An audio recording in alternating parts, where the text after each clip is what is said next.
तौर पे जो मिडल ईस्ट की जो सिचुएशन है इस हवाले से, और क्योंकि इस वक्त हॉट टॉपिक यही है, और ये जो जितना भी सिनेरियो अब तक जिसके ऊपर बात हुई है, जो इकोनॉमिक सिचुएशन है जो बहुत ज़्यादा क्रिटिकल हो गई है, उसकी सबसे बड़ी वजह यही है कि जो मिडल ईस्ट में जो क्राइसिस है, ख़ास तौर पर ये इसराइल अमेरिका और ईरान की जो वॉर है उसका इम्पैक्ट नज़र आ रहा है। इसके ऊपर भी बात करेंगे। वजिया, आपको वेलकम करूँगा। Can you hear me? जी sir, I can hear you clearly.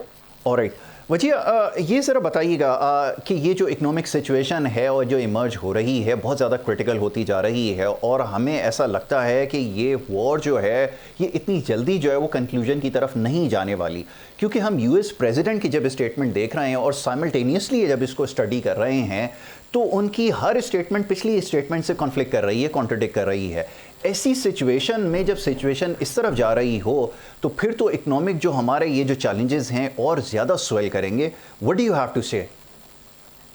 देखिए, वैसे पहली बात तो ये है कि जिस वक्त इस जंग का आगाज हुआ था, आपको याद होगा कि जिस तरीके पर मामला चल रहे थे, लग रहा था कि अमेरिका हमला नहीं करेगा, लेकिन उसके बावजूद उन्होंने आगाज किया और उसको 1 महीना हो गया है। उसके लिए आगे तक वो प्रोलॉन्ग कर रहे हैं और अभी भी ट्रम्प साहब का कहना है कि अगले 2 से 3 हफ्ते लग जाएंगे। एक तरफ वो कहते हैं कि हम शायद मामला जो है मुज़ाकरात के जरिए हल हो रहे हैं, और शाम को कुछ कहते हैं और सुबह कुछ कहते हैं।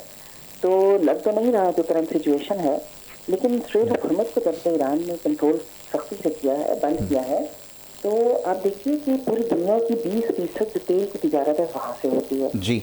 और सिर्फ तेल की तिजारत नहीं होती, दुनिया का 33% जो फर्टिलाइजर है ना वो यहाँ से गुजरता है। जी, जी। उसके अलावा डिफरेंट केमिकल्स जाते हैं, बहुत कुछ होता है। तो सबसे ज्यादा जो इफेक्टेड कंट्रीज है ना वो पाकिस्तान, इंडिया, चाइना, जापान, ये लोग हैं कि जिनका बहुत ज्यादा जो है ट्रेड का मसला बन रहा है, एनर्जी के इशूज बन रहे हैं। उससे आपको पता है कतर ने जो है एलएनजी की प्रोडक्शन भी बंद कर दी है।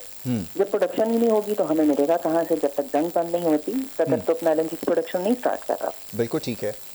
तो आप देखिए कि हम लोग जो है बहुत बुरी तरह फंस चुके हैं, और अमेरिका को तो स्ट्रेट ऑफ हॉर्मुज़ के बंद होने से प्रैक्टिकली कोई फर्क नहीं पड़ता। उनके पास अपना तेल है, वेनेजुएला का तेल है, कि हमने ज़्यादा प्रेशर लिया है, रहते हैं, उन पर प्रैक्टिकली कोई असर नहीं पड़ता। Alright Wajiha, one more thing, उनको अगर कोई थोड़ा बहुत असर पड़ेगा तो वो आटे में नमक के बराबर होगा। जबकि अपने बारे में मैं कहूँ ना तो पाकिस्तान जैसा मुल्क, हमारा तो सारा आटा ही गीला है, तो हम कैसे सर्वाइव करेंगे? अच्छा तो वजिया,